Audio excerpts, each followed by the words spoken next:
ती रात्र ज्याने खेड हादरलं. शिरोली खेड तालुक्यातले एक साधं शांत गाव. इथे रात्री साधारण 9 नंतर रस्ते ओस पडतात आणि गाव शांत झोपी जातं. पण गुरुवारीची ती मध्यरात्र या शांततेवर जणू कुणीतरी घाव घातला होता. रात्री 11:30 वाजून गेले होते आणि अचानक एका घरातून गोंधळाचा आवाज, आरडाओरड असा आवाज येऊ लागला. शेजारी घाबरले. ते दाराजवळ गेले. कुठून तरी एक किंकाळी ऐकू आली आणि मग थरकाप उडवणारी शांतता पसरली. ज्याची कोणालाही कल्पना नव्हती तेच घडलं होतं. रुपाली विलास वाडेकर, वय 46, मूळ ठाण्याची, साधी, शांत, जगण्यासाठी झडणारी स्त्री. पतीचा काही वर्षापूर्वी अचानक मृत्यू झाला. त्या धक्क्यातून सावरण्यास तिला वेळ लागला. पण आयुष्य थांबत नाही. तिने स्वतःला सावरलं.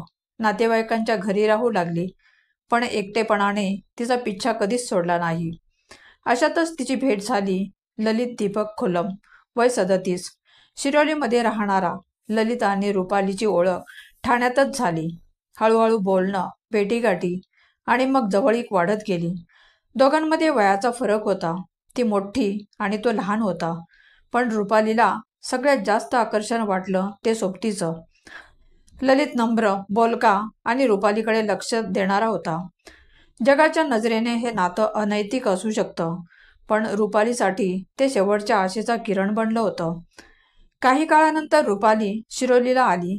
नातेवाईकांकडून थेट ललितच्या घरी राहायला गेली. लोकांमध्ये चर्चा सुरू झाली. विधवा बाई लहान माणसाबरोबर राहते.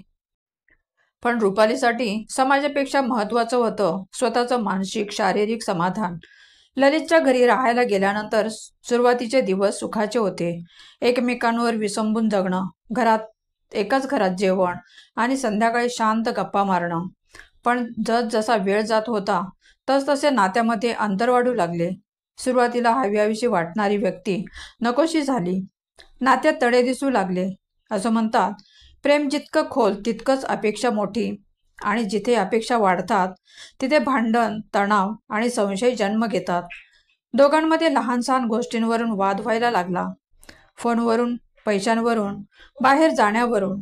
ललितचा राग उधळून देण्याचा स्वभाव, रुपालीचा शांत पण दुखावलेला स्वभाव. शेजाऱ्यांना दिवसेंदिवस वादाचे आवाज ऐकू येत होते. त्यांच्या नात्यात गैरसमज, भांडणं, अविश्वास, तणाव हळूहळू वाढू लागला होता. गुरुवार सुमारे 10:30 वाजले. ललितच्या फ्लॅटमधून जोरजोरात आवाज येत होता.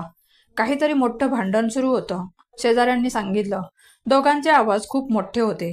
दरवाजावर कुणीतरी आपटल्यासारखं, वस्तू खाली पडल्यासारखा आवाज. तणाव वाढत गेला.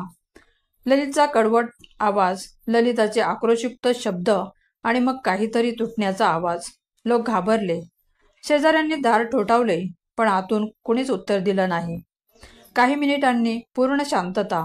इतकी शांतता की कानात घण वाजू लागावेत.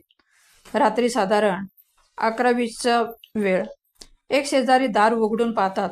समोर इतकं भीषण दृश्य होतं की ते वर्णन करणंही कठीण होतं.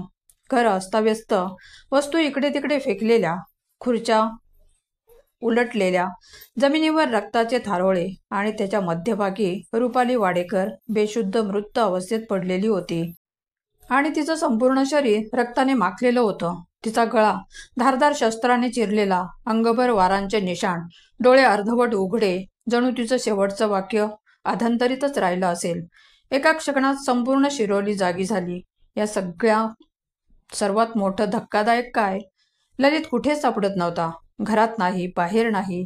फोन बंद, बाईक गायब. जो रुपालीसोबत राहत होता त्याच्या घरी रुपालीचा मृतदेह होता. तोच अचानक गायब झाला. पोलीस आले. पंचनामा झाला. PI सुभाष चव्हाण यांच्या मार्गदर्शनाखाली तपास सुरू झाला. पोलीस हवालदार सुदर्शन मातडे यांनी तक्रार नोंदवली. ललितवर खुनाचा गुन्हा नोंदवला गेला. फॉरेन्सिक टीम आली. घरातील रक्ताचे नमुने, वारांचे कोन, वापरलेले शस्त्र, सगळ्यांचं तांत्रिक विश्लेषण सुरू झालं. शेजाऱ्यांचे स्टेटमेंट एकसारखं. त्यांचं भांडण नेहमी व्हायचं. तपासात समोर आलं, ललित यापूर्वीच्याही एका प्रकरणात तुरुंगवास भोगला होता. यामुळे पोलिसांचा संशय आणखी गडद झाला. रुपाली जिवंत असताना तिला काय हवं होतं? थोडंसं प्रेम, थोडा आधार, थोडं सुरक्षित जगणं. पण तिला मिळालं दुःख, राग, नियंत्रण आणि शेवटी निर्घुण मृत्यू. रुपाली नातेवाईकांकडे राहिली, संघर्ष केला, पण तिला वाटलं कुणीतरी माझा आधार बनेल. ललितने सुरुवातीला तेच दिलं, पण हळूहळू प्रेम बदललं. वादांमध्ये, संशयात आणि हिंसेत, आणि शेवटी तिचा जीव घेतला. पोलिसांनी CCTV फुटेज तपासलं. ललित रात्री उशिरा घराबाहेर जाताना दिसत होता. रुपालीच्या मृत्यूपूर्वी काही मिनिटे म्हणून आता तो मुख्य आरोपी ठरला. पोलीस अधिकाऱ्यांनी आसपासच्या भागात सर्च ऑपरेशन सुरू केलं. त्याचे नातेवाईक, मित्र, आधीची माहिती, सगळ्यांचा तपास चालू झाला. प्रेम संबंध अनैतिक होते का? हो, गावकऱ्यांना, नातलगांना, लोकांना तसं वाटत असेल. त्यांच्या नजरेत तो संबंध चुकीचा, समाजाच्या चौकटीबाहेरचा वाटला असेल. पण कायद्याच्या दृष्टीने हा मुद्दा मध्यवर्ती नसतो. कायद्याला नैतिकता नाही. कायद्यासमोर फक्त एकच गोष्ट किमतीची असते, पुरावे. न्यायालयात प्रेमसंबंध बरोबर की चूक यावर निर्णय होत नाही. निर्णय होतो ते काय घडलं, कोणी केलं आणि ते सिद्ध कशाने होतं. कायद्याने पाहताना मिळालेले पुरावे, CCTV फुटेज, सापडलेलं शस्त्र, phone call records, location data हेच खरं सत्य सांगतात. भावना, नैतिकता, लोकांचे मत हे बाजूला राहतं आणि पुढे बोलू लागतात फक्त पुरावे. पोलिसांचा शोध मोहीम जोरात सुरू आहे. रुपाली आणि ललितच्या प्रेमाचा शेवट कसा झाला? खरंच त्या रात्री काय घडलं? शेवटी काय झालं होतं? रुपालीला सुटका मिळू शकली असती का? कोणत्या क्षणी ललितने हत्या करण्याचा निर्णय घेतला? हे सर्व अजूनही गूढ आहे. नातं प्रेमाचं की मालकीचं? या घटनेने एक सत्य ओरडून सांगितलं आहे. नाती प्रेमावर चालतात, पण नियंत्रणावर नाही. आणि जेव्हा नात्यात हिंसा सुरू होते तेव्हा शेवट जवळच असतो. प्रेमात असं काहीही स्वीकारू नका जे तुम्हाला दुखावते. हिंसा कधीही प्रेमाचा भाग नसतो. मदत मागणे कमजोरी नाही. या घटनेबद्दल तुम्हाला काय वाटतं? तुमच्या प्रतिक्रिया खाली कमेंटमध्ये द्यायला विसरू नका. व्हिडिओ आवडल्यास लाईक करा. चॅनलवर नवीन असाल